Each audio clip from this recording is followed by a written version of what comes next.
Hey, this is Ben Conway at Skeletron, and we've joined the Alliance. From the comic shop counter to the late night site, it's the thrill of the hunt, gotta make it mine. I'm out here searching. This is Sir Dork, and I have joined the Alliance. For that red chase piece, I'm raising the stakes. Action figure Alliance, yeah, we're bringing the noise, rolling deep. Hey, it's Sean. It's Audrey. I'm Brenda. We're Strut Family Crafts, and we've joined the Alliance. Plastic in hand, we're playing no games. From legends to villains, yeah, I got 'em all. I'm Adam from the Nameless Toy Company, and I've joined the Alliance. Every line, every way, from the past to the new. It's a bond, it's a crew, we're the real Toy Zoo. Tear it through the package. I'm Travis Moody from the Toy Kind of Mood, and I joined the Alliance. Call it a phase, this ain't just a trend. These figures got a history, they're my closest friends. Action figure Alliance. I'm KJ, aka Black Dingus, and I've joined the Alliance. From the base of the shelves, we're making a stand. This is our world, you don't understand. I'm Mega Retro, and I've joined the Alliance. Customs in the works, we go all night. From the rarest grills to the two-out finds. Each one's got a story burned. Well, I'm Jonathan from Nostalgia Unboxed, total idiot, but smart enough to join the Alliance. With my action toys, collectors unite. We're breaking the chains, plastic in hand. We're playing no games. Hey guys, this is Ace, and Ramen Toy has joined the Alliance.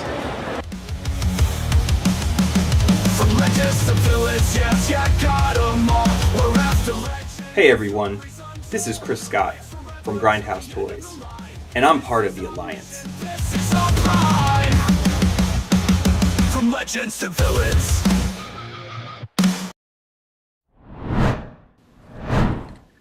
What up? We made it. It's another hump day. Hump day. Hump day. Yeah. Here it is. Here it is. I was looking for it. Uh-oh, guess what day it is? Mike. Good shit. Good shit. So I found somebody made a reel, and it was the mics in there were changed with Mike Tyson and Michael Jackson and a couple other mics. It was hilarious. yeah, I posted it on the Facebook group that people should go to and interact. they should. They should. It's a good place with It good is. people. Mostly Trey. Yeah. So we got a fun one tonight. We got another guest. Returning guest. I mean, that is. he looks just like he did just mere moments ago. You saw him doing the "I've joined the Alliance" thing. Hasn't changed one bit. Beard might have one or two more gray strands, but probably not. Who knows? But so yeah, we got Chris here from Grindhouse Toys to talk about some cool new stuff from World War Hell. Yeah. So he's Excited got about that, man. pretty surprising things to talk about that showed up in the backer kit that I'm excited for, and Yeah. should be a good one, man. I'm excited for it. We haven't had Chris on in a while, so Yeah. we got plenty of pictures to show off. We got like some new hotness, some take my money. I've got some Yeah. new hotness I want to talk about, and specifically in regards to Chris, because the guy's got his name on a freaking action figure now. Yeah. I'm sure it's all gone straight to his head, but whatever. So, well, with that, what do you think, man? Roll that intro. Let's get it started, man. All right. In a pleasant world where legends collide, tiny heroes standing side by side, guardians of playtime in disguise, action figure Alliance on the rise. Join the Alliance, come take a stand, with our many armies ruling the land. Hail to the heroes, loaded with might, action figure Alliance, unite tonight. Yeah. All right. Let's get him on here. What's happening, man? What's up? What's up? What's up, guys? Thank you for having me on again. It's always a pleasure hanging out with you guys. Yeah, man. Have you seen our intro that we had you included, or is that the first time you've seen that? I think it's the first time, yeah, because the last time I remember it being recording it. Because when was the last time I was on? Was it during the Kickstarter, right? Around then? Yeah. That would have been something like that. June. Yep. Yeah, June, July. Yeah. Man, it's a blur. It's been a blur. I can imagine. It was kind of funny when I saw that. I looked down at you backstage and I was like, shit, it's like exactly the same. The shirt's different. That's it. It's different. I think my hair's longer now too, so Yeah, it's getting up there. So yeah, but yeah. Well, that's and cool, I definitely man. think Well, there's thanks some more for coming gray. back on. So you're probably right. Yeah, it happens to the best of us, except for Trey. I'm getting there too, man. You better. The strands are coming. The strands are coming. I think he colors it. No, I don't, man. It's I all, don't. he put beauty filters on his camera. No. I'm 46 and it's just now starting. I'm good. Okay. That's not bad. That's not bad. Yeah. It's beauty filters. Totally. No filters. I really look like this. Let me get some music going here, something like that. So, dude, you kind of came out a bit of nowhere and dropped your backer kit with some stuff. I had to, man. It was Friday the 13th. I couldn't, I couldn't miss another one of those. I mean, it was cool, actually. We got 2 back-to-back. Back-to-back, yeah. Yeah, because last month I was like, oh, guess what? Perfect time to pull the Kickstarter down, Friday the 13th. And then, another Friday the 13th, perfect time for backer kit to finally launch. And, it was a good time. I only had a few hiccups, but I think we fixed all the hiccups, which is nice. It's a whole nother process, backer kit, compared to Kickstarter. And everybody has hiccups with backer kit, I feel like. I mean, like, it's just typical and expected. I've even seen, the companies do the smoke tests or whatever. Yep. Where, like, they invite some users to come and poke around at it, and they still find problems after the fact and stuff. So, it is what it is. Yep. It worked out, it was fine. It was just something was missed on the add-on. So it was like 20-some backers just had to wait a little while to do their survey, like a few days till we got the kinks worked out. They were struggling to be able to choose their, like if you got like a quadrilogy or a Bring Home the Carnage as an add-on, there was no way to answer those questions. But that's fixed now. So everybody should be good to go, which is nice. And everybody's been pretty great, talking to everybody about the, backer kit. People seem to be real excited about, finally being able to order Harbinger of Doom. And then, I threw in that accessory pack, of course, and the Devil's Rejects with the killer artwork by Adam Riches, which is the Devil's Rejects resembles a little something like on my logo. It does a little bit. Yeah. It does. Yeah. Maybe there should be a skull under, like maybe you put a skull gas mask on that. But I'm just saying, you take a skull from one of the corpse figures, and then you put a gas mask over it, or you do no gas mask. It's maybe I make an appearance in the line later. There it is. I mean, kind of all right there. Yeah. I don't think mine will fit, so that's not fair. Choose your avatar better next time. Come on. Yeah. I guess I'm holding out for, like, I don't know, Cosmic Legions or something. I don't know. Hey, that could work. We'll see. Never happened, but whatever. I think it's a cool skull, and yeah, Trey, you do fit right in with that sort of thing. So who knows? So what's it like to have your name on an action figure? Wow, the little Phantom Core there, the yeah. So I've got it right here. I'm going to go ahead and do a spotlight just to show you off a little bit. Let's hop over here. Because they got the likeness just perfect too. That was me after shaving. You see, I have to have the beard because it's all just zombified under there. Yeah, so it's perfect. I mean, you got the big bite taken out of your thigh and the back of your arm there. They captured that likeness perfectly. But then they were like, "Why did they put piece of shit on there?" Original. POS. Gotta sneak these things in, OG piece of shit.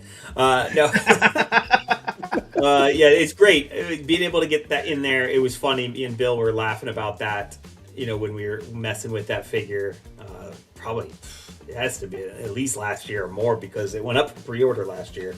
And so any chance I got at any of the shows, I would always set that up with that name tape on the figure. So like at Comic-Con, like I didn't tell anybody. I just put the Chris Scott name on there, and people are, and I'm like, hey, did you see this amazing new figure you could pre-order right now? Just pointing it at, just being a complete egotistical asshole, which is just fun and pretty on brand.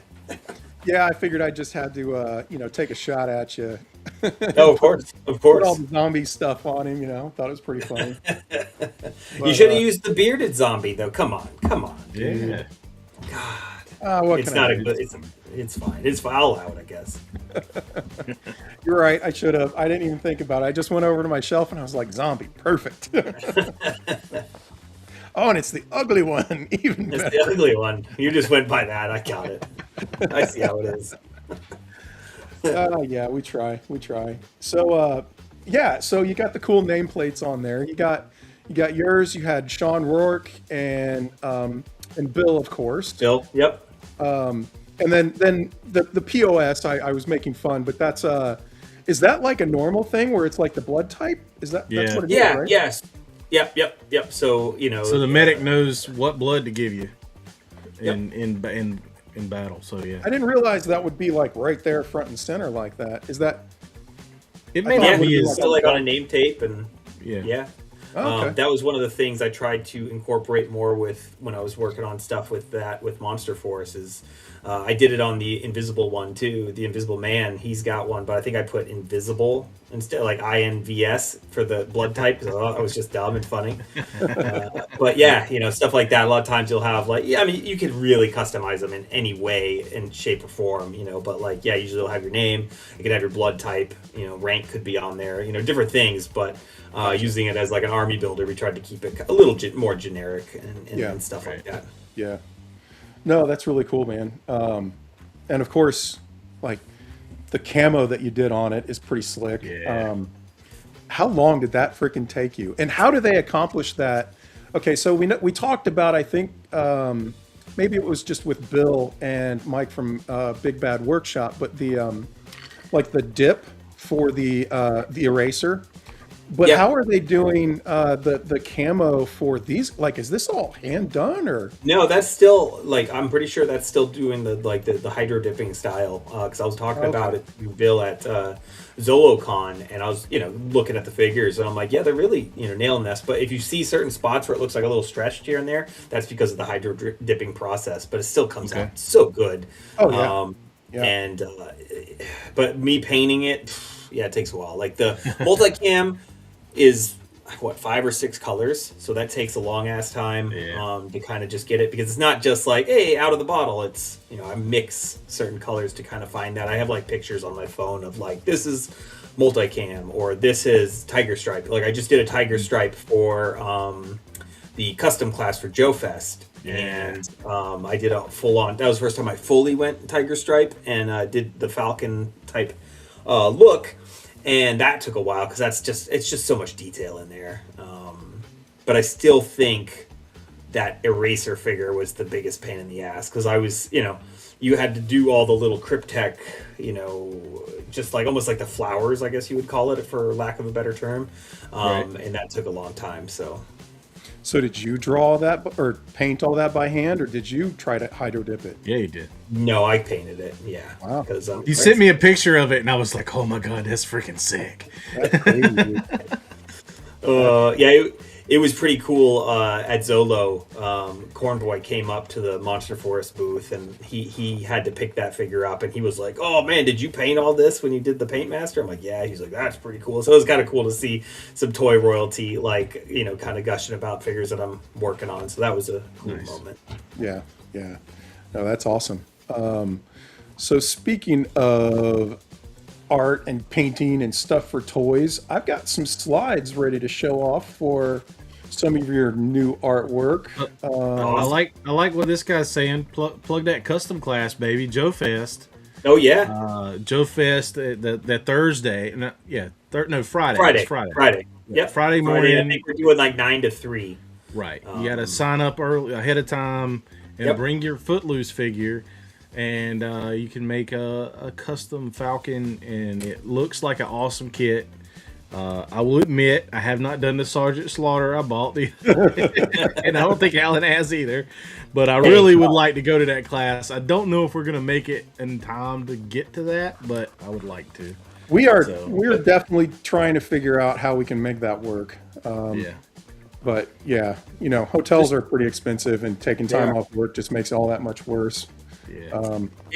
It's going to be a good class regardless. It's just going to be a lot of fun. I have like Mark Gerwig's helping again. Him and I are doing it, but we're going to bring in a few other extra hands like Johnny from KR Customs. He helped with the slaughter one. Ray from Ireland, Ray Murphy, is going to come and help teach people. And he's still ultimate camo painter. I feel like I do okay at painting camo, but he's my guy. Like if I need help on any camo, it's Ray Murphy. He's going to be helping. Dookie's asking if you're going to have additional kits to sell after the class. That's the plan. That's the plan. I'm hoping I'm going to make extra just because, we have the certain amount for the class.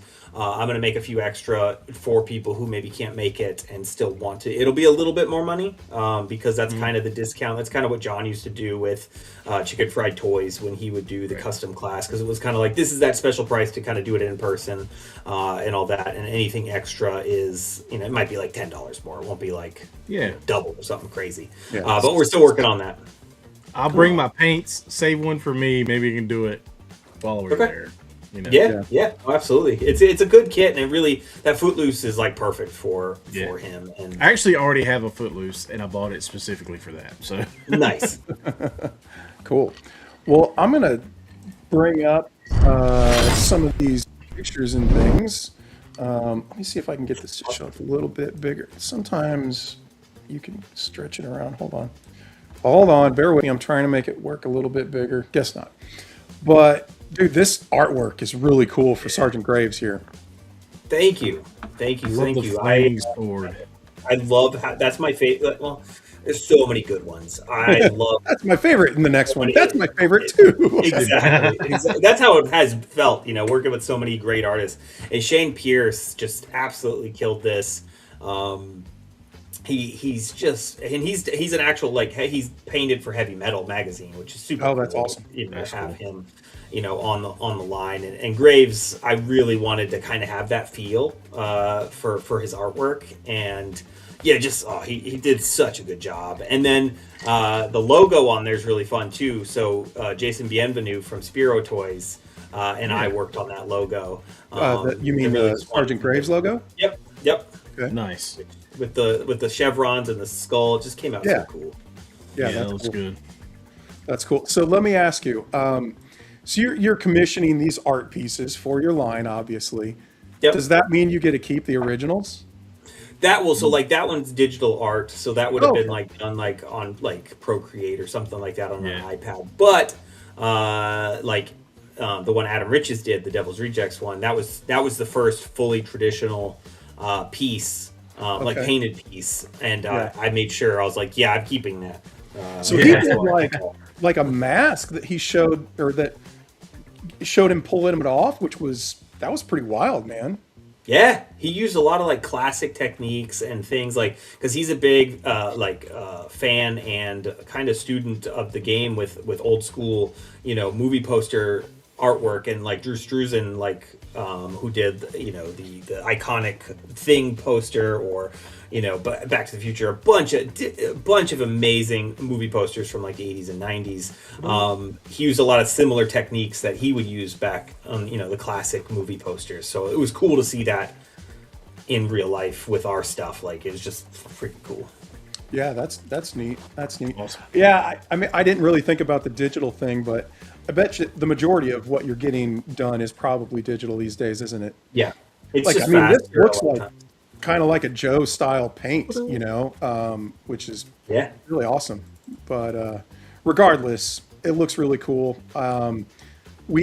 Chris sent over, I requested this because you've got the pictures of the combined side box art on the Kickstarter, but I was like, man, that's not really, did you have anything higher definition? And so we do have a pic of that he sent over nicely right before the show to show off. But these are really coming together, man. So you've got, you were telling us you had a little bit of a hiccup around your guidelines for these boxes.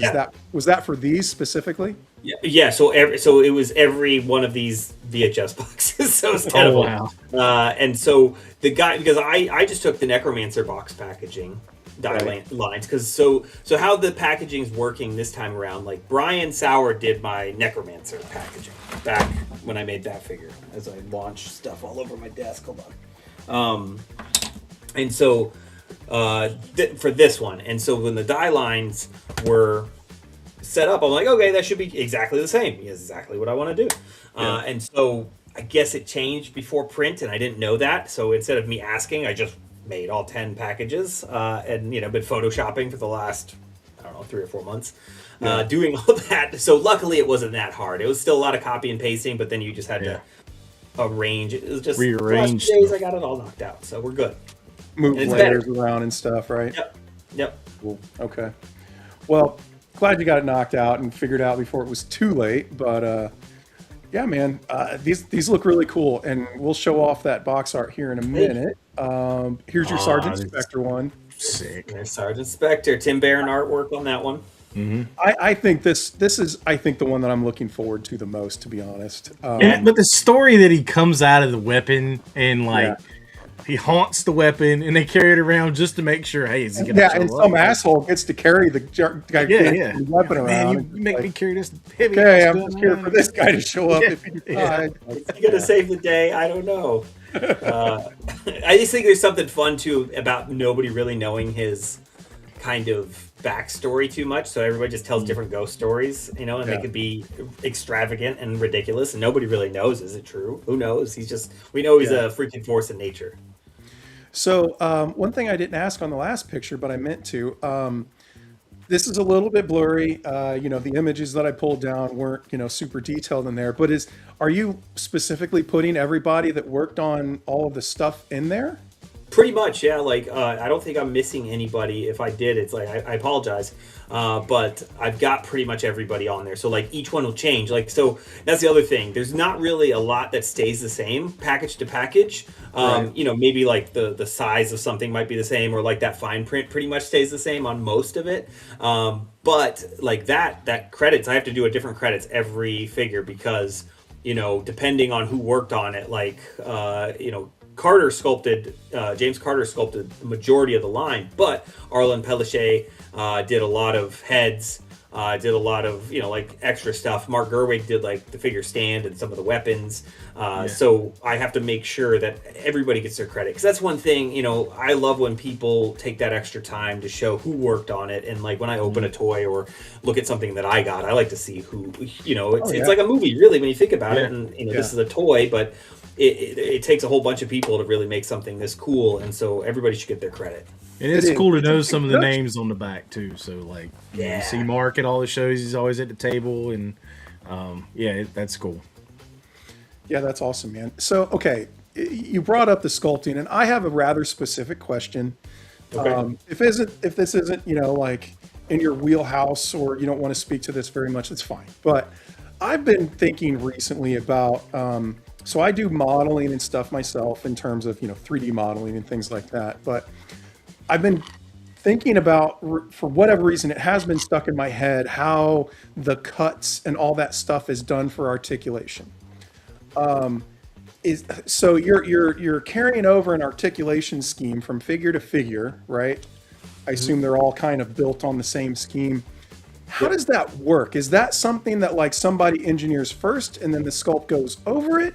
Or is that just something that that the person that's working on it has to do kind of uniquely for everyone? Or can you give me a little insight into how that kind of putting the articulation over the digital sculpt is working?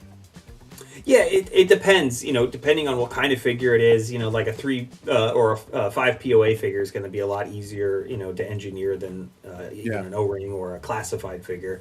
But a lot of times, I know like with, say, Operation Recall, they had done where they took, and Mark Gerwig actually had sculpted a buck for them to sculpt on top of that, but they did a traditional on top.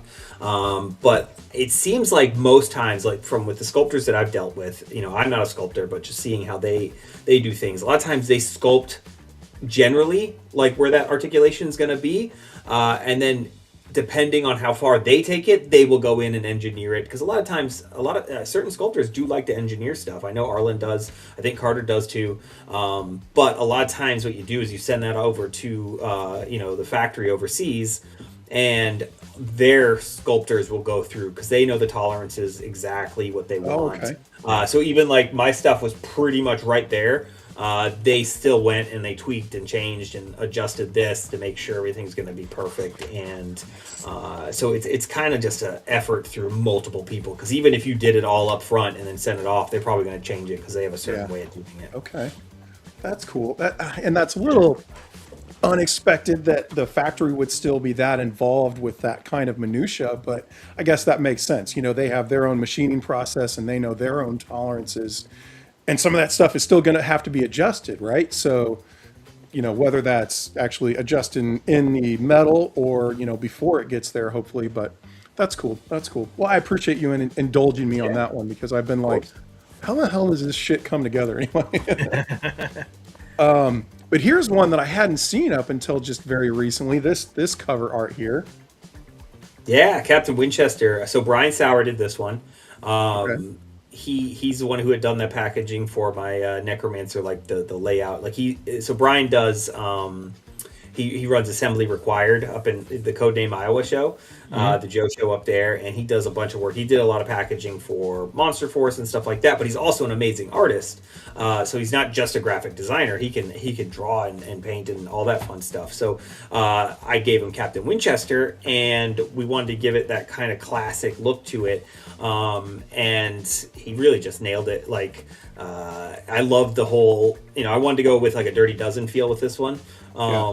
And so having that kind of, all the characters put together like that, he really just kind of nailed that. And I think it's so fun.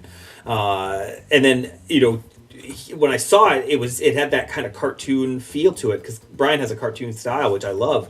But I was like, this almost feels like it could be painted during that time period on something. And so that's where, I don't know if you could tell in the picture, but it's got like a wood texture to it. And so I put like a wood, almost like it's a wood crate, even though it's a VHS box. I wanted to give it that wood, and then give it where that paint's peeling and chipping and stuff like that. So it just gives a little bit more depth and fun to the packaging, I feel.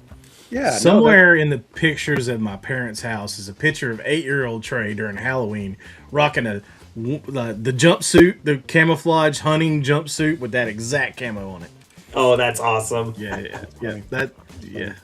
I love that. Yeah, I mean, maybe you were the model for this. This looks kind of like that Johnny Quest or what was the Venture Brothers kind of. Yeah, I was thinking that. Yeah, and I think that's cool. That's cool. So, any updates on any of the accessories that you've been working on for the figures or anything like that you want to mention? Like, what do you mean, like updates on? I don't know, any changes in the stuff that you've been doing, or was all that pretty well locked in? It was pretty much done. I'm playing around with something. So the fire there, like say with his flamethrower, right? I did have a little bit of something with the factory where they're like, oh, you can't have where the plug plugs in like that, because it's got like an angle where the hose would plug in on a real World War II era M2 incinerator flamethrower. And I'm like, no, it has to be like that. And they're like, no, it has to plug into the back. And I'm like, no, it's World War II specific. It needs to look right. And look, here's the one the Marauders did. They know how to do it, so why can't we do it? And so we fixed that problem real quick. But it's going to be cool. But what I'm doing, I got this new resin recently. So I do all my own prototyping and painting. You guys know about the painting, but I do all the 3D printing as well. And I got this fire, or I got this orange resin. I don't know if you can kind of see it, but it's pretty fun. Oh yeah, that looks good. That looks really good. I haven't even done anything yet to it. I got some red ink that I want to kind of just put at the top a little bit, so it's but I think for photography and stuff, this would be really fun. I like the way the light carries through that, and it makes it look glowy. Yeah, Grave. This one's a little thinner, but I might tweak. This is Grave's sword. Put it in front of me so you can kind of see it a little bit better. Okay. The fire that would go over him. I'm going to test it because right now on Grave's sword, it was, I painted it originally where you couldn't see through it at all. But I don't know. This stuff looks really good like this. So, and same I did the little like the Spectre style fire pieces that go around the arm. Nice. But like I did it in that orange because Harbinger of Doom comes with some fire. And then like I'm gonna do some more with this, but like some clear red, might do some clear red stuff for The some of the blood blood effects. stand. Yeah. Yep. It's Instead nice. of making it completely where you can't see through it, I don't know. I love translucent plastic, so I wanted to add a little bit of that fun to it too. So. Oh yeah, yeah. As long as it's not Transformers translucent plastic that breaks, I think you're good. No, Yeah. we don't want that. Yeah, we don't want We had a good question from Dookie here. He's asking if you have any military advisors when making your figures and accessories. I do. So one of my good buddies I used to play paintball with, Benjamin Rushing. He just retired, or he's about to retire from the Army, and he's a huge World War II nut and Vietnam nut, World War II, everything. And because I love a lot of that stuff as well. But like he has just like the best knowledge of all of that. So anytime I make something, I'm like, hey, is this right? Is this correct? I want it as much realism, even though it's a ridiculous, over the top toy line. I like when horror or sci-fi or any of that stuff is still based in realism to an extent, and like the guns and stuff are so cool, especially from that time period. Like I don't want to tweak them too much, unless I'm putting like a shotgun on the Thompson, But nice. Cool. All right, let's come back over here, and we will move on to another image. Okay, so here's your VHS that goes inside the sleeves that we've been showing them. Yep. There's Winchester again. So I should say this too, and I need to announce this better to people. So these are the like finished clean versions. I'm still going to damage these a little bit, because how like Necromancer had stickers, the wear on the spines and all that stuff. I'm going to do that because like Winchester's an old worn soldier. Like he's been like through all kinds of shit. And so I kind of want to maybe put like a crack through that, the spool there, like where the clear plastic would be for the tape spool, and maybe put some damage on there. Like I want this tape to kind of feel like it was, been played a million times. Yeah. Okay. It's my copy of Teenage Mutant Ninja Turtles 1990 movie after like a year and a half. It's just been gone in and out of the VHS for over and over and over and over again. Trey's copy of Teenage Mutant Ninja Turtles says Teenage Mutant Ninja Turtles. We all know what's really on there. I don't know, back in the 90s, that could have been true. It's true. All right, so I like this one. One of the new figures you're showing off that Trey was talking about earlier. Okay, so let me ask. Obviously, the Kickstarter, you had stretch goals where, hey, if I hit this much, in backer, money, it's going to unlock a new figure to help kind of, the idea is to help pay for the extra tooling or whatever needs to happen for that production on that figure. But yet you kind of slipped this one here in with a couple of others things that we're going to show off. Was this just out of the generosity of Chris's heart, or what? How did this come about? Yeah, it's actually kind of funny. So like I knew I wanted to do another trooper, and the funny thing is when I hired Mark Pennington to do the artwork for the side connecting spines, I gave him the measurements. I don't know what happened. It was just a miscommunication. I don't think it was anything that Mark had done wrong. I love Mark, but I said, all right, we need 8 figures to connect, and he's like, all right. And so something got mixed up when we did it, and so I actually had 10, and I was like, oh no. I'm in trouble because 8 would have been fine originally because of the original figure line, like from the Kickstarter. But I had already planned on like doing like the Dead Shadows wasn't originally going to be a connecting cover. But now he took one spot, and I'd been wanting to make this figure anyways. I was going to save him for later. I was like, you know what? He's kind of a perfect one to throw in there. And he's became one of my favorite of the characters because he was already a character. But to now throw him in the line, it was really cool. And I wanted something, that was one of the things, like anytime back in like the Marauders or some of these other Kickstarters over the years, when, years ago, I always loved that they would throw something special in backer kit or, something new to get excited about. And I mean, this is awesome. I dig it. So so we got lucky that there was some miscommunication and you were like, there he is. Go ahead and throw it in. I got it. Yeah, and you know, I had this figure, and you know, he was kind of still. I wanted to have him around the Kickstarter too, but like, you know, and you guys remember, like, we had a few spots as, you know, maybe stretch goals for if we get to a certain point, and we just didn't get to that point. So I was like, all right, well, I still need to make something for backer kit. So I'm glad it ended up working out better that way, because I was able to hold him back and hold Steamboat Willie back, which was kind of fun to tease people with, because they're like, oh, is he still gonna get made? And I'm like, no, not at all. Just to mess with people. But, you know, I always planned on it. Like, I never changed, you know, like sometimes when you get a quote or you do something, you're like, hey, this is, I need to make this. And if I make a little more, we can make this next figure. Well, I always planned on making Steamboat Willie from day one. He has to be in the line. So. Yeah, he did seem really to me to be pretty crucial to the story. And yeah. Super cool. So another one of your VHX boxes. So is this one going to get roughed up too? It's looking kind of clean. It is clean. So all of them are clean right now. I might not go crazy with the mess of dirt and, you know, like grime and stuff. But I thought it would be fun to build everything clean first before I kind of wear and tear everything. Gotcha. And so this one is also done by Tim Barron, the same one who did the Sergeant Spectre artwork. You know, originally he was going to do a Colonel Malum for me.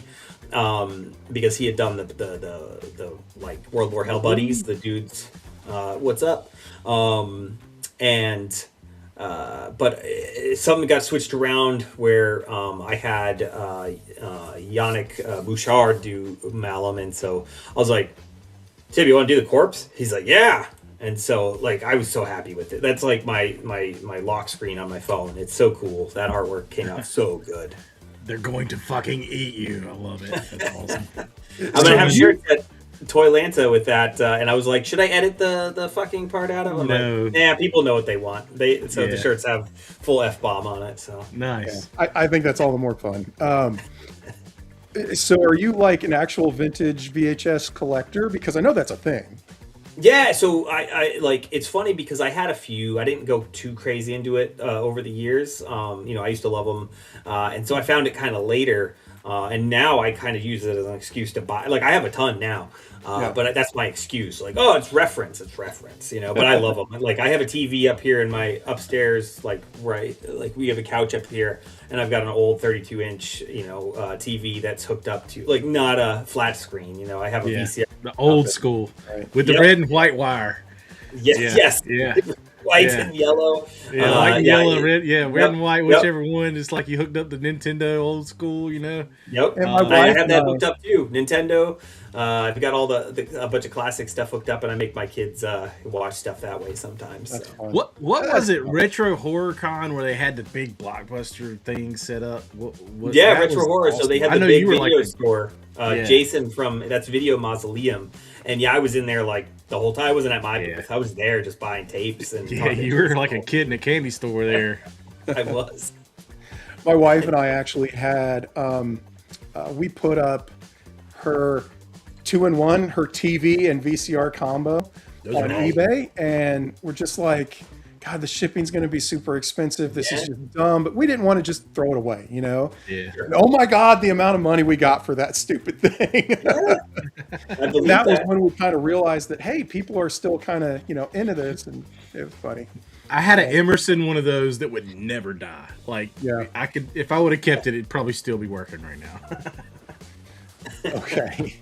So this has got, I'm sure you're familiar with the band Ghost. Oh yeah.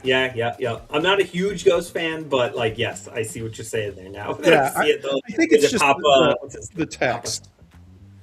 You know what's funny about the text? I'll give you some backstory on that. Actually, it's a little worse. It's a little less family friendly than Ghost. Okay. I don't know if you guys have ever seen any of these terrible. Hold on, we'll come over. You guys have seen yeah, I remember those from when I was in high school, man. You see them at the video store, and you're like, "Oh my God, real death and destruction." So it's that style, you know. Oh yeah. The logo. What I did is I made the logo for Malum, and I wanted it to be very Faces of Death, and so the funny thing is, so when I try to recreate like a logo of sorts, it's nice when there's similar letters, because then I can draw it pretty easily, and I'm like, okay.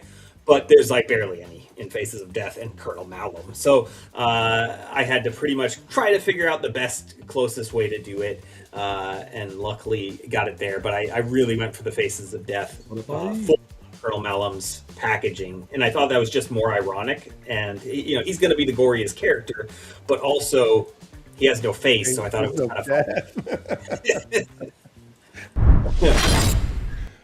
fun. That's pretty cool, man.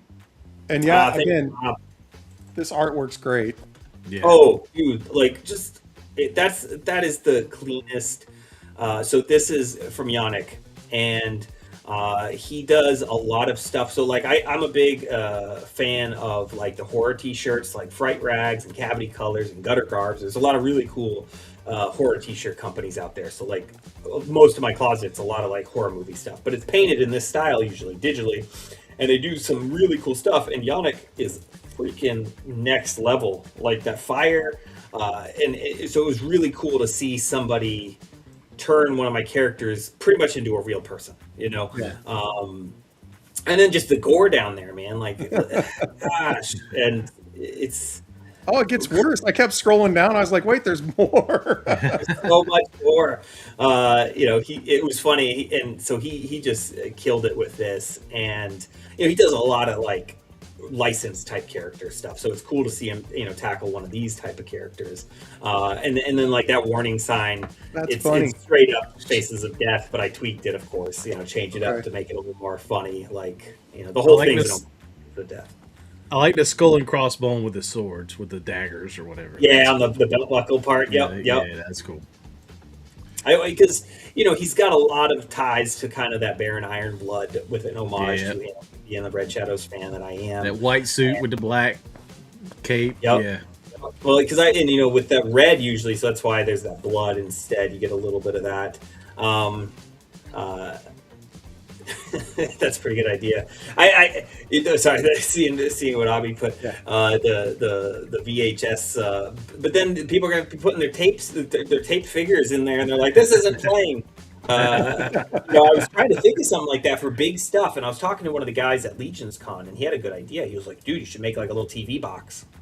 You could do different sizes of TVs, and it would still fit the video store aesthetic." So that might be the way. And then you know, like those TVs would have like it would show like a movie on it, even though it's on the box. Do something like that. There's the artwork. It'd be pretty cool. So that's cool. Yeah, maybe when you get the 6-inch figures. Yeah. Oh God! I'm gonna build this world first, but then maybe later. Okay. We do the 6-inch Spectre, I say. So when you, for your con setup, once you have all your figures and stuff, are you going to swap out all of the you know, your empty Grindhouse Toys boxes and put all these in there and make it look like a nice video store with all this crazy artwork? Yep. Well, just wait till. I mean, it's a bummer you guys aren't going to get it. There won't be any figures in it, but I'm gonna have some artwork just like that all over. So. I know a little something about that, and it's epic, and I won't say anything else. Oh yeah, it's gonna be cool. It's gonna be cool. That's gonna be the showstopper, as I say. Everybody will see. Come to the Grindhouse booth. People are gonna get their minds blown. Somebody's gonna have to send me pictures because I want to see that. Jimmy will. So Jimmy will send me something. For Toylanta, this unveiling. Yeah, so it's gonna be something really cool to show off the figures, and you know, done by a certain Jimmy, you know, from HVX Customs, and but it won't be just only at Toylanta. I'm gonna bring it to Ish. I'll bring it to Joe Fest. Okay. So that'll be the first time you're showing it off. I was just asking if it was going to be ready for Toylanta. Oh yeah, he's every day. I mean, he's on the you know, right down freaking to the wire, but he's getting it. Cool. We both are every day. I'm like, because I got like a thing I got to finish for it still, and you know, it's just like it always works. Go to the very last minute, and then hopefully everything works out. My wife hates when I do that, but I'm the same way. All right, so here's your accessories pack, and I love the Nintendo style box for it. Duck Hunt. I thought that was super appropriate and just kind of ridiculous. And so Scott Brown did the artwork for the 8-bit artwork for that, and it's really fun too because the back of it will have The It has dog? the 8-bit artwork as well too. No, no dog. The dog laughing? But he did all of these accessories in 8-bit art for the back, which I just thought was super cool. Just as like a fun for a packaging kind of display. Yeah, for that's sweet. So is this going to be the same size box, or is this a different size box? No, I'm trying to make it as close to the NES style box as I can. Because Nice. just like the VHS box on the the Grindhouse toys are close to a VHS, it's still a little too deep compared to a VHS just because it has to be for the figure. Yeah. This will be like the same dimensions of an NES box, but it'll probably be just a little deeper. Sure. But this isn't part of the connecting. No. So like that's one thing. Like I wanted to have the connecting covers for certain figures, so that like okay, well here's the main series, but like say I do an exclusive at this show or I do an exclusive later for this, that won't have a connecting cover. You know what I mean? Like certain stuff can just be.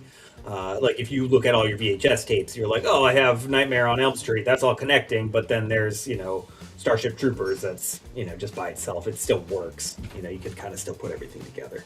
With those pistols in Zapper colors, man, that's epic. I am trying to get rid of all my boxes, but this is not going to be easy to do. You can't do it on this one. You got to keep these ones. No, I think they look too cool. I mean, Yeah. I didn't for the Necromancer. Like they go well together. Yeah, damn it. All right, well here's the showstopper in my book. Yeah. Oh, he's so fun. Yeah, He's gonna be so cool. I can't wait to even just have the first like posable check model or anything like test shot, something like that, because an O-ring articulated demon is just ridiculous, and it makes me super happy. So what has been the reaction at shows from people to the Mickey Mouse theme that you're doing here? Thank you, Evil Dookie. They love it. Most people, especially girls, love it because if they aren't into action figures, that's one thing I thought was really cool with Steamboat is it brings in a lot of people who don't really care about maybe action figures like we do, but they're like, oh, I want that though, and so that makes me happy to see that. And then of course, even people who are pretty hardcore Disney people will still be like, oh, that's pretty dang cool. And then of course I do get the people that are just like shaking their heads, just looking at me like, no. Okay, that's what I was wondering if you got any of that. That's funny. Of course, you're always going to have some of that, but you know what? Screw them. They don't have to buy it if they don't want it, and that's cool. Right. No, they don't. I have Steamboat Willie mine now. Yeah, I mean Disney fought the copyright protection and for so damn long. Hey, it's over now. I think it's great. That's funny. And they still be pretty hardcore about characters and stuff like that, and that's why I try to maneuver this figure as best as possible, because it's not like, hey, I didn't make a figure of Steamboat Willie. I made a figure of my demon dressed up like Steamboat Willie. And so I think there's just something a little darker about that anyways, and especially with his backstory where he rips apart a freaking street performer and puts the costume on. It's just chaos. It's fun. They're not street performers, they're cast members. Oh, not in the 40s. Come on. Yeah. Okay, and so here you go, another VHS box. Yep, Dead Shadows right there, and I added a little fun in there too. Instead of when I put ratings and stuff like that on all the boxes, it's usually US based, it's R rating and stuff like that. Well, I went for the more the Great Britain style rating system, being that this is Dead Shadows, so I wanted something a little fun with that, and so. Normally the triangle is for the kid movies, and it's a circle for 18 and up, but I just like the triangle better. And then instead of having, an 18 or any of that, I put the 666 because I put 666 on everything. So it's pretty fun. I mean, it came with it tattooed on your head at birth, right? So you yeah. I was the mark of the beast, It's but even little things you look at, it says 1/18 scale O-ring action figure, like how I spelled catalog or color. You know, I really leaned into the UK elements of these being, you know, a little bit like Action Force. And one of the cool things is, I don't know if you have the picture of the packaging for this guy, but I don't know if I even uploaded that one completely yet. But the back of it, like, so each figure on the back of each box has a quote, you know, or 2 quotes from different people, depending on like where either they've posted something or they've just given me a straight up quote to put on, like a movie quote, you know, like, you know how VHS tape would have like, this is the most horrifying movie, you know, kind of thing. Yeah. But Bob Breakin actually gave me a quote to put on here. So like, you know, Mr. Cool. Yeah, you guys know Bob. So that's super cool. I was like, my Dead Shadows have the Red Shadow Man, you know, giving me quotes. And so that's so awesome. No, I don't have the art for this one. So if you do have it up, I didn't catch it, but okay, I couldn't remember if I put it up there. But yeah, it's just the quote. I just put the quote from Bob on there, which is just so neat to be able to have that on there. My Red Shadows army is growing. Crimson Moon is coming. It's getting bigger. Yes. It is. Yeah, that's cool. There's so many options now, which is awesome. Hopefully you have a Yeti. I don't know if you have a Yeti. I hope you do. Not yet. I want to get one. I want to get one. Yep. Yeah, there's the Sergeant Graves. I'm real happy with how that box art came out too. You know, I try to keep everything looking like a real VHS tape, but like I try to bring in, you know, a little bit. I tried something a little different, like with the pattern there, with the World War Hell pattern. You know, sometimes they'd have like the studio logo watermarked in there. And then like I have fun with, like, when you guys get this packaging, read everything if you can, because it's just ridiculous. I've all the fine print has something stupid usually, or something silly, or like Hellfire instead of Hellfire instead of Hellfire. Deathly original, which is funny because it's not. You know, instead of Dolby Digital, Cursed Artifact instead of closed captioning. You know, things like that. Just awesome, anytime I can find a logo and put a Grindhouse logo in it, I'm gonna do that. Yeah, you got a little skull in the plant there. Yeah, yep. Yeah, I mean, honestly, sometimes, depending upon how tired I am when I'm writing the descriptions for our episodes, the more tired I am, the more wild and just stream of consciousness I dump shit in there. So I like looking for stuff like that. I don't know what I. Go ahead. Go ahead. You've dumped stuff like that in the Otherworld Arsenal too. So yeah, that's great. Have some fun. So you should. You have to. What about this stuff here? What does that say? Play with the what? Action. Like go down to the bottom. Like scroll down a little bit more. You could start from it starts at that side. Do not insert into the VCR. Okay. Got it. I mean, I guess that's a disclaimer you have to put out there because somebody's going to do it. And they're like, you ruined my VCR. Yeah, do not insert it in the VCR and do play with the figure, because on a real VHS tape, it's like insert this side into the VCR, you know? And, you know, like little things like that, which is just fun. Well, Better Ray Bob is giving you, more compliments on, your thought and creativity that you put into this. And the little Easter eggs that people might gloss over at first, but I think it's one of those things where I hope that somebody sees one and they're like, oh God, now I have to go back and look at all of them, and just get pulled into that stuff. Cause I think that's great, man. Yep. And B from B's Battlegrounds, Bobby, he's saying Easter eggs are the perfect cherry on top for packaging. He agrees. Yeah, thank you. I want you to, like, whenever you guys get these figures, I don't want it to just be like rip it open. I mean, that's fun too, and be like, oh, that's what the figure.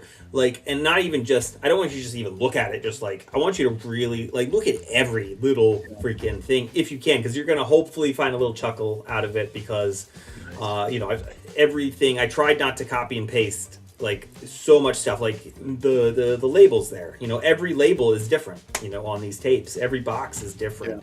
And so there's just a lot of silly stuff in there. There's even story stuff elements in there. There's a lot of movie quotes. There's a lot of nonsense, but there's still a lot of story stuff in there too. So That's cool. All right. What do we got left here? Hold on. There we go. The Sergeant Spectre one looks great. Haunt Fi. Commando Poltergeist. I love how you made this look transparent, even though it's not, so you can kind of see like the tape in there. Yeah, that's cool. I like it. You know how I did that? So I bought a clear tape. Took pictures of a clear tape, Okay. Use that in Photoshop, tweak stuff, change the tones, little things like that. Anytime I can take something real and utilize it, I will, and so, most of the tapes are solid, of course, but I wanted to have, so like same with that Dead Shadow. The Dead Shadow has a clear packaging like Spectre, but it's a smoky clear because the Dead Shadows are clear smoky. So Okay, I got to call something out here. Yep. I think your Sergeant Spectre text over here on the side is upside down. Yeah, it's supposed to be like that.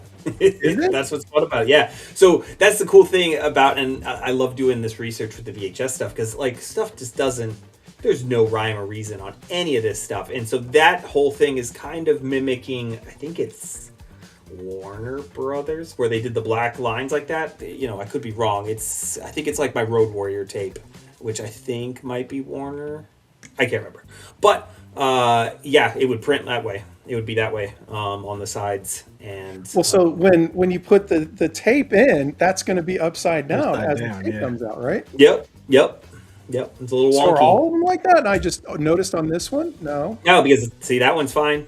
That way, so Okay. I wanted it to be a little different, like on certain things. I'm gonna look at it now. Maybe I'm crazy, but I remember that one being upside down on one of them. But now, yeah, you're right. When you put a tape in, it would be upside down. So Yeah, that's wild.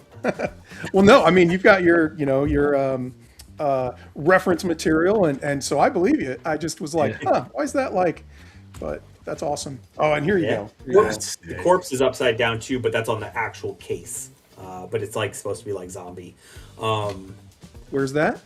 On the corpse artwork that you'd shown earlier, like Okay. the text on the side is flipped also, which will look a little wonky for some people.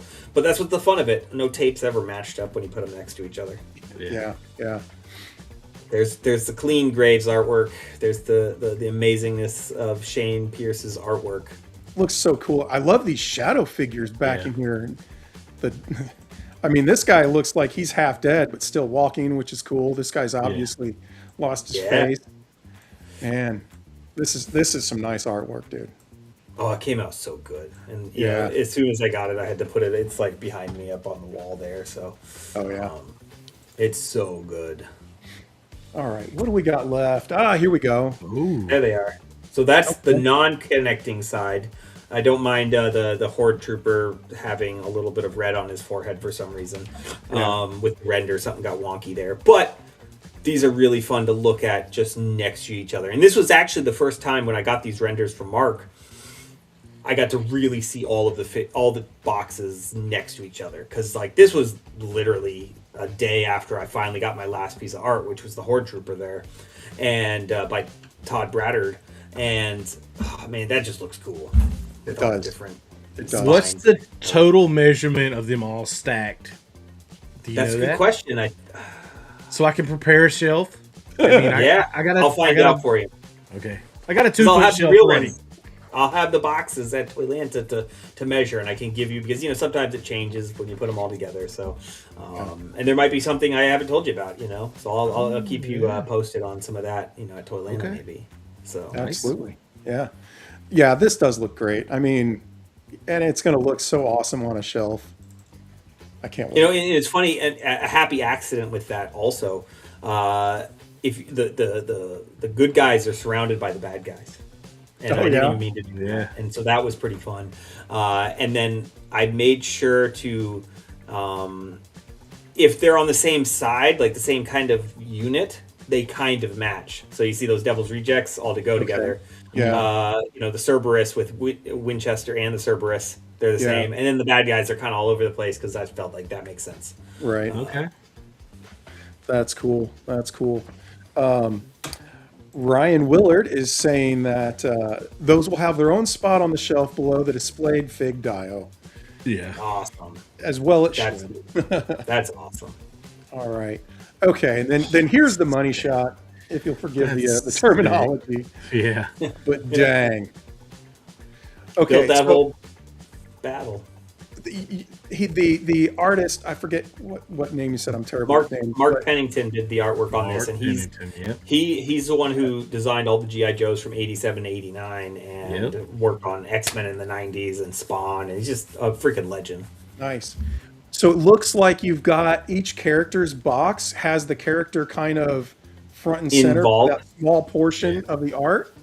Yes, to an extent. Like the Dead Shadows didn't make an appearance, and Right. the Devil's Rejects aren't in there. So they take like Devil's Rejects has like a bit of graves, and then the Dead Shadows have the decapitators and the a few of the Revenant over there. So cool, dude.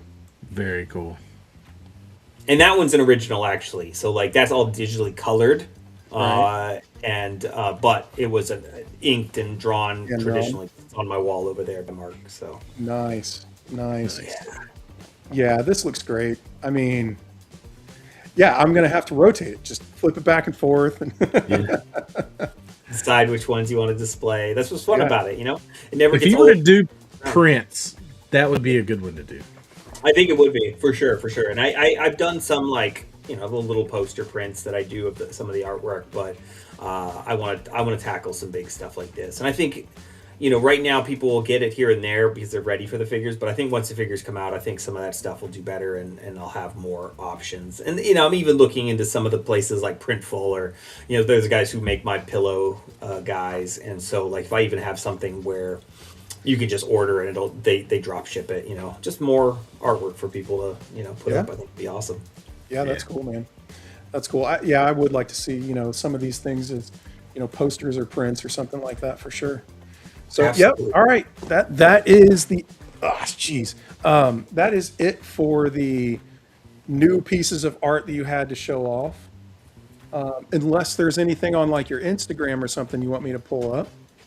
I don't think I have anything new. I tried I've to been grab posting most pictures of of the ad that I did. Right, the big. ad. I forgot about that. Let me pull that up. That's cool. I wanted to do something fun, I wanted to do something calls back to when I did the like the Necromancer or the Dread Troopers. I had them in a Toys R Us ad. Yeah. And so, the funny thing is I was designing each box individually because I was just using it for backer kit. I wanted backer kit to kind of look like an ad to an extent. So when you were adding your figures or looking at the pre-order store, you could do that. But I was like, well, I need to make an ad now. And so I did this literally like the day before backer kit launched, so I could make a post and put everything together. It was like building a puzzle. It was pretty fun. So that's what happened to Jeffrey the Giraffe. Yeah, he's not looking so good these days, but it's okay. He fits right in with all of us. And one of the cool things about this, we're gonna have. I love that, Bob. That's great. We need a jingle now. We'll just take over the Toys R Us jingle. But at Toylanta, fingers crossed. I'm supposed to have these to actually have available at the booth. So I'll have the actual circular ad, but like it'll fold. Like flip the pages. I mean, you can't, but just in your head, flip the pages around. It'll actually look like a circular ad closed because it folds down the middle, and then the inside, when you open it, it'll be that picture of Colonel Malum, the artwork, the poster. So. Okay. Yeah. Cool. Of course, you put all the effort into even the small little things. That's great. I can't help myself. So what is the current status of the production, if you will? So I'm supposed to have my first check models at Toylanta. So they're supposed to ship those out to me on Monday at the latest. They're doing 2. They didn't have enough time to get everybody done. And so what the check model is it's like a 3D printed model of the figure, but from the factory after they've tweaked the files, made it where they want it. These will come in at 100%. A lot of times check models come in at 104%. Because when they do the molds, they shrink a little bit. And so you look at the 104% to make sure your detail's there. These are going to be 100%, so I could take pictures of them next to like regular O-ring figures or regular figures to really see what the size is going to look like. But these will be full on. I mean, you don't want to play with them too hard because they're made out of 3D printed resin. But that will be the first. And once I check off on those, then we tool. I just got a new email today. About some of the tooling stuff and like showing how each like what each tool is going to hold, like, because that's what they do. They make sure, like, okay, this many pieces in this one, these are made out of ABS, this is made out of PVC, this needs to go here, and so it's all of that. But yeah, as soon as we start tooling, I've been hitting that, like banging on the drum for the last few months, just being like, let's go, Jimmy. Hey, what's Jimmy. up, man? We were just talking about you. We were Aren't you talking making about the thing. No, I'm just kidding. I kid, Jimmy. I'm excited. We were talking about how the thing that I'm not announcing is going to steal the show. The special reveal that everybody will enjoy. Yes. So, I mean, that seems like you're moving along pretty quick. Those check models, are they actually toleranced then?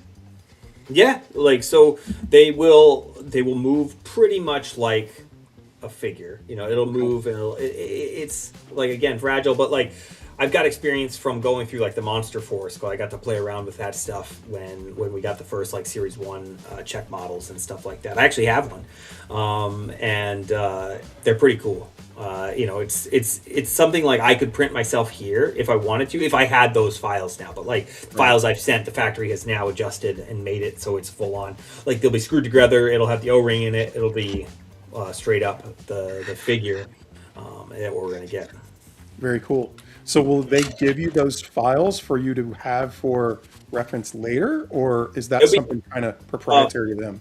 I don't know. I need to ask that question, because like when I'm waiting for check models and stuff, it would be really nice to be like, oh, okay, you already made these. Send me the files. I'll just print a few here so I have some stuff. But I know they do stuff certain, like a certain way, and they are kind of the masters of making those, putting those together. And I am, like, when I had made a posable one before, like the one I've used in the pictures of the corpse, I didn't give it the wrist articulation they're going to have, because that was a little too hard to really get right with the 3D prints. And then with the foot, with the ankle articulation, I had to do two, here's the left side of the foot and here's the right side, and then you went over the actual peg to make it so it articulate, whereas they're going to do stuff a little differently like that with the factory. So we'll see how it goes. I'm just ready to have that, because I really want to get some tools made so I can get these figures out to everybody. So awesome. Do you have like an estimate at this point? I'm still aiming for the end of the year, like we had said in the Kickstarter. So, like, the coolest thing would be if I could get these out to people before like a Legion's Con and then actually have figures at a show. But I'm not holding my breath just in case. Yeah. I'm hoping if we can have them by Christmas, that'd be amazing. I said November, but I'm just, if we start tooling now in the next month or so. It just depends on how many revisions I have. And you'll see this with, like, this is one of the longer processes at times, just because it's like they send it to you, you're like, well, this is loose, or this needs to be adjusted, this needs to be adjusted. Send it back, and then it comes back to you, and you got to mess with it again, and then back and forth. Should be fine though, and then we'll go to the paint masters. They can start, because a lot of times when they do that first test tool, like the first tooling test shot, they will use those for paint masters. So I will send my prototypes that I've painted. They will tweak with those, match the paint. And we actually have, I don't know if I've announced this before, but all the faces are going to be face printed instead of just hand painted, like a lot of, or even just sprayed like they do. The detail's so high end on this line. I don't want to have something that just looks like little dots, in the eyeballs and stuff. Yeah. So I have Kim Bueller, she did all of the face printing for like any human characters. We didn't do it on like, say, a skeleton or something like that, because there's no eyes. But like Kim Bueller does she used to work for Hasbro. And she did all of like the inkjet printing for Vintage Collection and like Black Series and all that stuff. And so like what kind of blew me away was seeing some of her work. Like I'd be in Walmart and you look at like Luke or Han or something, like a vintage figure on there, and you're like, wow, that looks amazing. It's like what Classified does now on their figures and stuff like that. So right on. That's good news. That's cool. Yeah, man. I think you've just come in and dropped all sorts of knowledge, like not holding anything back. And I think that's been, a lot of fun, really cool to hear about. If anybody else in chat has any questions, I'm sure Chris would be happy to go over stuff. What about you, Trey? Did you have anything else? No. I'm just ready to get these in hand because they look so super cool. And For sure. I can't wait to catch up with you at IshCon and hang out at the booth and see all the cool stuff you got going on. And we'll be there. It's going to be a fun weekend. So if you get a chance, anybody come out to IshCon, it's going to be a great event. And you're going to have some of your are they called Hell Buddies? Oh, my World War Hell buddies. Yeah. Like I got Malin back there. Yeah, that's cool. Point. That's the face. So I haven't ordered. I have only just a few left right now. So I'm gonna bring them to Atlanta. We'll see how well those go. If they like Spectre's the biggest seller so far, and so I might make a few more for the show. You know, like it would be the same characters, but I might do another run because I didn't run a whole bunch of them. I wanted to see if people wanted to cuddle with some little Hell buddies. So far it seems like they do. I like it. I want one. You should. They're fun. Nice. So cool.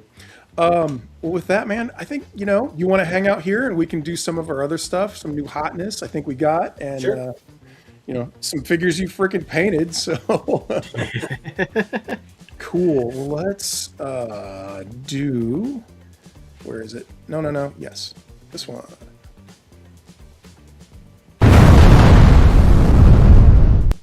I like how the action figure alliance logo didn't leave. It was just there. Yeah, that was funny. So I know Trey has got some Transformers as usual. And what I've been doing, Chris, when Trey has been showing off Transformers haul, is I count them. I go something like one Transformer. And last time we made it to 15. Oh wow! Dude, it's blockies, man. Like I'm going crazy with blockies. I love them. They're fun. And now YOLO Park is a thing. So I tried one. I liked it. Now I kind of. So if you can see over here, all this. There's 2 bookshelves. They're getting moved this weekend. I'm going to be taking a whole bunch of stuff down and moving stuff around. But I took all of my Mezco boxes and I put them in containers and I put them elsewhere. Don't tell the wife. And some of them are in the garage. But, I took them and now there's actually shelves there. So that's where kind of my blocky stuff is going. And I'm really enjoying blockies. I started with Galaxy version. I broke out into Defender version. I got some Action Edition, and then I tried YOLO Park, and I like those too. So it's fun. I enjoy it, and I kind of go off on those. All right, so are we doing Spotlight or Desk? Let's just do Desk. All right.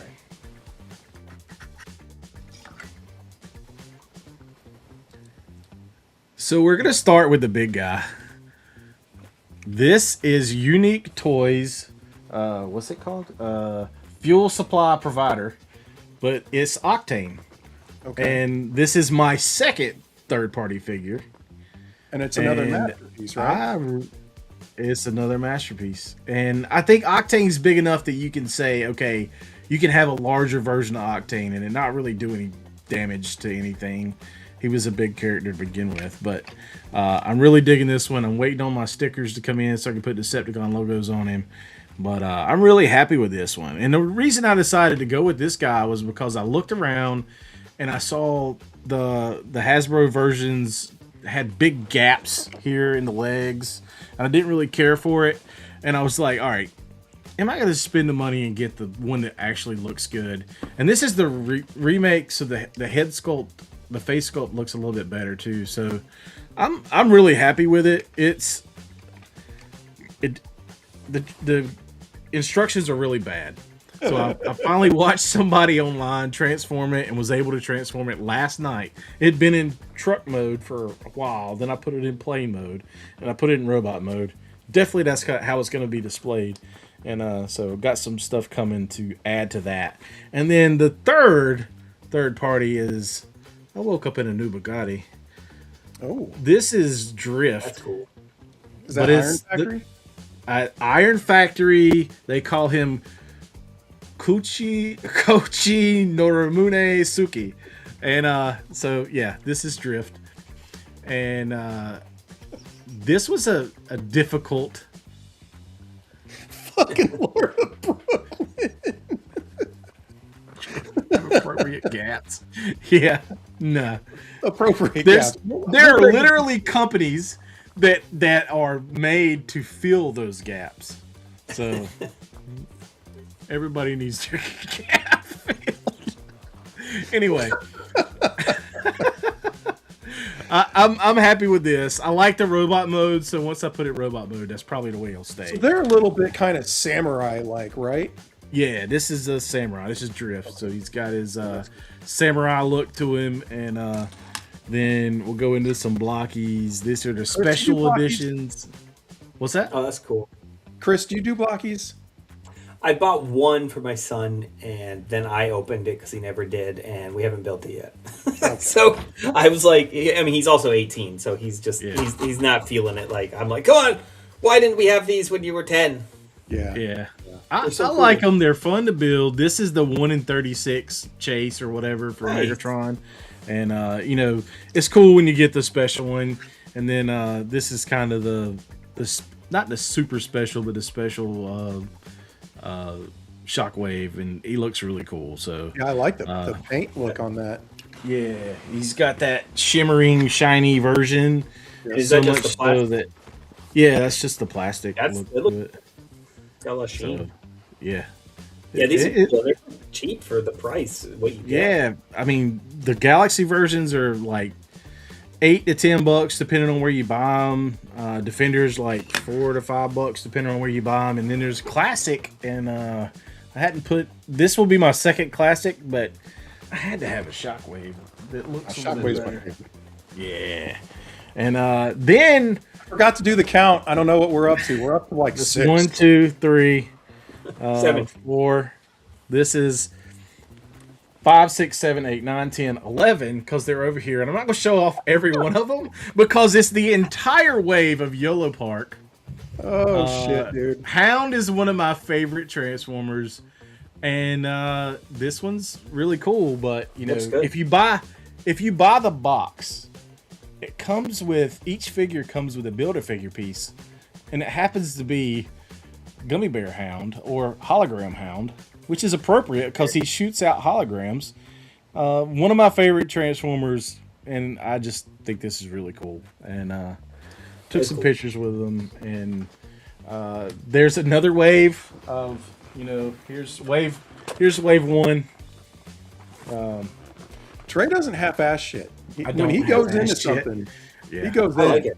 Goes all the way. And then there's some Defender boxes down here. So are those the big ones? No, the Defender's the smalls. Okay. Which I did not think I was gonna go in for Defenders, but knocked stuff over. Just shove it out. You get Bruticus. Fill that gap. Yeah. You get Bruticus, and I had to get, you know, Devastator, so that's kind of what got me in the first set. And I was like, these are fun, these are cool. I'm gonna get the Devastator. So, and until my Big Bad Toy Store shipment comes in, which there's no Transformers in. Actually, there might be one. That's it. All right. Well, I got some cool shit to show off, but I want to ask Chris if you've got any new hotness you want to show off. Sure. I can show you some stuff. All right. I got toys all over this desk. Of course you do. Things. So he made an appearance for a second, but I was able to pick up another Yeti at Zolocon. Right on. Little Aaron Dietrich right there, which is awesome. And you know, we lost Aaron last year, unfortunately, but it's nice to have him, you know, hanging out on the desk at all times. And this clear plastic just came out. Like Skeletron's just killing it with this stuff. Yeah, that's awesome. Such a fun figure. So that one's really cool, and that one's available right now. I did pick up, here's another O-ring I picked up while I was up there too. Target had G.I. Joes on the pegs. I was like, yes. So I got Big Law. Super 7s. He's not bad. These legs are a little ridiculous. I know he's supposed to be tall, but like, look at that. Look how long this leg is. It makes me laugh. Yeah. But he, I mean, he came out pretty good. It's nice to have an O-ring Big Lob instead of, you know, the club did one, and it's like a long time ago. or something ridiculous. Yeah. I've got this guy here, Did you get the classified Big Lob? I did. He's really good. He's really good. Really yeah. good. That was the best one in the wave, I feel, because I wasn't really. I was kind of sad with Hit and Run and Lifeline. I thought they could have been so much better. Yeah. I'm just everything that's reachable right now is O-ring. So I got my little Dark Reaper, which is based on was actually my concept from Recall, and so this is a little me, which is fun. So I see there's another little Chris Scott running around. He hangs out here, and then I see you covered up the face instead of like you did on this one. I know. I mean, everybody look at that ugly face. No, I need to have a real face on there. This thing's just too cool not to show, so I gotta show you this. As I probably knock everything over. Hold on. That's the way it works when you're on camera. Don't worry about it. Yeah. Well, so Mezco, like I love me some Mezcos. I don't go too crazy. Me too. Pricey, but like I finally got my pile of loot recently. Mm-hmm. I had to open them, and he's so damn cool. Oh, Ooh. I've heard good things. Yeah. Yeah. It's so good. Does the tombstone light up, or am I thinking of Okay. It does. That's cool. It's under here somewhere where I can light it up. Hold on. But I have him leaning on it. Wait, I think I can still do it. Hold on. Yeah. Yeah, see? Ooh, nice. So good. Yeah. Super cool. So I haven't put him on the shelf yet. That's why he's still kind of just hanging out here. But, you know, it was funny because last year we got like 1 million Beetlejuice things. But, like, if you only needed to buy one, it's this one. Yeah. That's cool. Well, right on. Is that the end of your new hotness there? All I can see right now on the desk. Okay. All right. Let me show off. Let me show you some of my new hotness. And every time I've recently had to start going through and add my camera. Hold on. I forget about that. No. Add camera. There we go. It's thinking. All right. There we go. Little delay there. Well, so of course I did get the actual Phantom Core command unit. Very cool. I've been just dorking around with him today a little bit. Question for you. I love the great big Rambo style looking knife, but I don't know where to put it on him. That's a good question. Did he not come with the knife? Which one did he come with? He came with because I haven't opened mine yet. Okay, he came with 2 knives. One's kind of normal size, and the other one is very large. I tried to put it up here, but it's like half blocking his face. Like the big Bowie knife, sort of like the one that comes with Gridiron, the new Gridiron figure that's coming out. I think it's that one. Man, I need to look at mine. I guess I need to open it. I don't know. There's a sheath for the big one, so he should have had it. I would think. Sheaths, but I'm just not sure where. Oh, you just didn't know where to plug it. Oh, I guess I could put it on the back. Yeah, put it right there. Yeah, the that would be a good spot for it. Yeah, because these are actually glued on this time through, which I was kind of surprised by. Bill wanted to do something a little differently with the because after Series 1, those pegs just didn't go in enough, and so he didn't want them falling off or looking like that. So he retooled one where it actually had a spot. So he still has the option. Makes sense. Yeah. Makes sense. And Dookie's right. The big one goes in the enemy's skull. Yeah. There it is. All right. That's not a knife. This is a knife. I don't know if Sean's still in the chat. He was here earlier. That's cool. We got Bulletproof, which is a really nice figure. And the Sean and his wife from Strupp Family Crafts were the ones that did the what do they call it? The patterning. Okay. Yeah, they did the patterning for the soft goods. I mean, the factory produces them, but they're the ones that come up with the look and everything. And it's nice, Yeah, mine will be here tomorrow. I love the way that you've got like so the handle on the case comes off, so you can actually put like the handcuff over the handle. It's a little easy. I accidentally pulled it off there, but I think that's really cool. And then the case actually opens up. And here we go on camera, but it's got some neat detail and some fun stuff in there. So, yeah, really cool figure. I'm looking forward to seeing where they go with it. And of course, he's got the spit curl and the glasses looking awesome. Yeah. So, kind of and those joints. That's the new joints too. Like those things.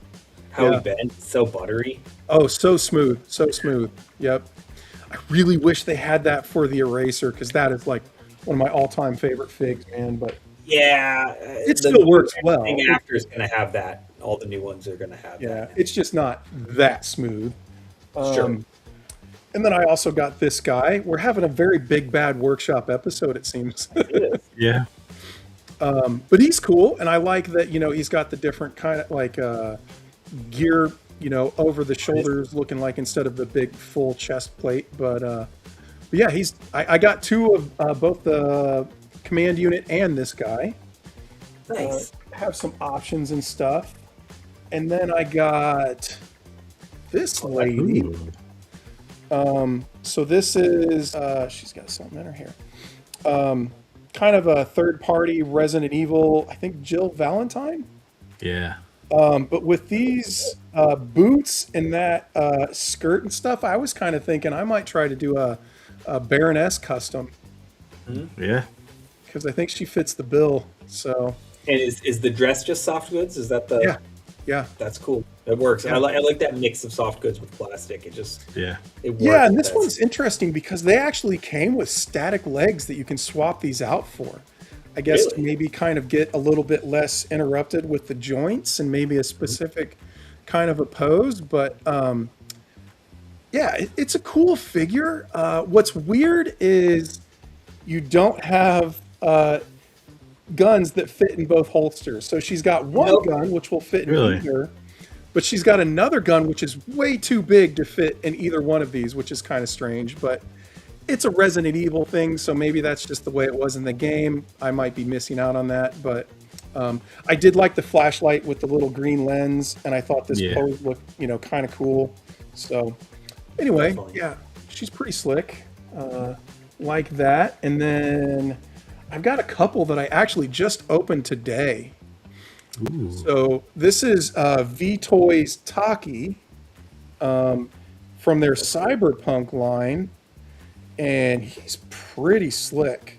So he's got, a removable faceplate, and you can actually take this mask off here, which is relatively easy to do. Oh, nice. And so his eyes can move around separately, and then he's got an eye cover, and then he's got like an Oni mask, like a cybernetic looking Oni mask. And what's interesting is he comes with like 3 swords, and I'll go ahead and show because it's really easy. So they're just on magnets. So he's got a whole belt that just has magnets all the way around it. That's cool. Nice. And so you can just stick the swords on pretty much anywhere you want, and they're sheaths with these little clips. And works real well. And the body's really nice too. The articulation on it is great. I really like the detail on the soft goods. Yeah, it's a cool figure. It's not perfect. The Oni mask doesn't stay on very well, which is unfortunate because that was the coolest one. But it's not a huge deal. So yeah, he's pretty slick. Digging on him. And then I got one more. That this is the one that I was most excited to kind of show off here. I literally just opened him like 2 hours ago, and it's good. Oh, that's cool. Yeah. So this is from Noda, and this is their Azure Lion. This is the bloody version. So obviously you've got, the best way, blood splatter and stain on him and stuff like that. But this figure actually is surprisingly agile in terms of the articulation. So check this out. I'm going to try to show it off well on camera. You can pull the arm out. Yeah, and so that lets you get, look at how far across his chest you can get. Yeah. Oh, wow. Yeah, that's wild, impressive. right? And so not only does that pull out, but the chest and the bicep are slightly soft. So the bicep joint here is actually a single joint, but with that softness, you can get it and pull it all the way up, just like a double joint. And it's ratcheted. I don't know if that's coming through, but there is ever so slight little ticks. Yeah, I hear it now on the leg. Yeah. Yep. I don't know if I've ever seen the shoulder come out like that on a figure. I've seen it on mechs, but I've never seen it on like a figure like this. Yeah. Well, it feels like almost like a drop down leg kind of thing Yeah. like you do with the Yeah. legs, but like that's a good idea. Slide out shoulder butterfly joint. Yeah. But yeah, so he's got a little bit of some softness, and I mean, just the articulation on this figure is great. Got some soft goods. I barely touched him, like I messed with him. I messed with some of the stuff, but like I'm really impressed with him, and I've got to show this off. So this is the ultimate head sculpt. Oh, and that's man, That's very. so he's got posable eyes, so you can move the eyes around and stuff. And check out how they did, like the teeth are a completely separate piece. Yeah, you have to do that at the factory with how the mold releases, but like it makes it look amazing. Yeah, he looks badass. And then this is a really cool accessory. So he's got a normal sword, kind of a Chinese sword with these individual rings up here. Yeah, I like that are little metal rings. So this is really neat. It's got a little bit of soft goods on it. But check this one out. So it comes with an alternate one with a big hole in it. And it's got a blood effect. Nice. That slips over that just perfectly. So if I bring some sacrifice in here, you can like, fit it all the way around the body. Oh, like that's cool. Oh, and it's got some other blood effects and a bunch of extra stuff. There's some other it's got like a soft goods cape and some different things. But like this was just like, holy hell. That's cool. And he also has a skull, which was cracked open from the bottom. Let me see. Hold on. I can get it. Okay. I want to see So skulls. check this out. You guys are going to like this. So he's got this skull, right? Yep. It's a bowl with brains in it.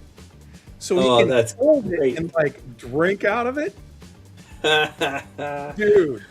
That's cool. This is my second blue lion, which is completely random. But I'm glad I got them both. This figure's amazing. And I was thinking I was going to cancel it because the other one that I got was amazing, but they're so different. So anyway, that's awesome. Pretty wild stuff. And I was excited, man. This, like opening this up, I just kept going, wow, that's awesome. And I've had a very nice week and a half of getting some new hotness in. So it's been fun. But that's it for that for me. Man, we timed that perfectly. We're right at 9:30. Right at 9:30, yep. So I don't know. With that one, I think we should just wrap it up.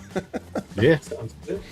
Well, Chris, it has been an absolute blast. You were an awesome guest, and I love the fact that you know what you're doing when you're talking about explaining the things. Not only do you have lots of cool stuff to say about the stuff you're making and how much detail and effort you're putting into even small little bits that people might overlook, it's still there for those people that want to go deep and how to talk about it and, make it all fun and exciting for us. And so we're really always happy to have you on as a guest, man. Yeah, man. Appreciate you coming out. It's been fun.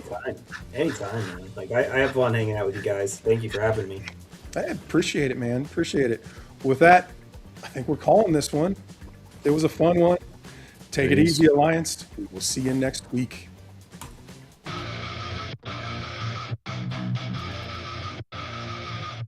Yeah, we were on a mission, got my crew at my side. Scouring the shells, we're down for the ride.